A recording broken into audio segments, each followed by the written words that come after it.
Algebra OST Spring 2022 release test items number 7. It says the table of values for the exponential function f of x equals a times b to the x is shown, where a is not 0 and b is a positive real number not equal to 1. So here's your table. What are the values of a and b? So it gives us a nice hint, right, that this is exponential. Even gives you the formula, which I think is great. Let's type this table of values into the calculator and see what we see. Okay, so let's come back here. So let's add the table. All right, so 0, 1/4,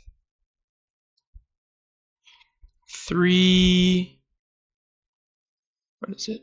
3, 2, and then 6, 16. Okay, and if I try to make that a little smaller, okay, so you can see that it's going to be exponential, right?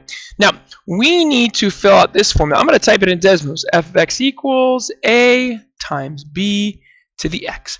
If we get it right, all right, this exponential curve will fit that data. So what I'm going to do here is I'm going to take a look at this formula. Now, you should know one of these numbers right now from the table, the a value.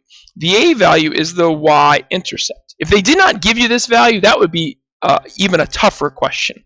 But the y-intercept is the point where the graph crossed the y-axis, right here at 0.25, or it's that first number of 1/4.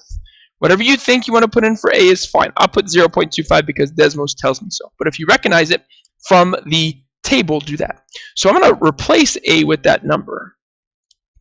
And now we're going to do a guessing game with b. So I'm going to do what's called add a slider. So I'm going to add this slider by clicking on that b. Notice it suggests, right? So that's nice.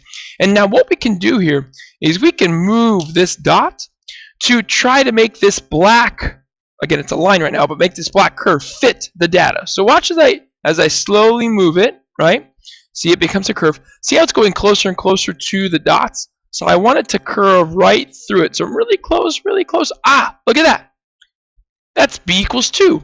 If b is 2, that curve goes right through those dots. So I believe that that is going to be my b value, 2.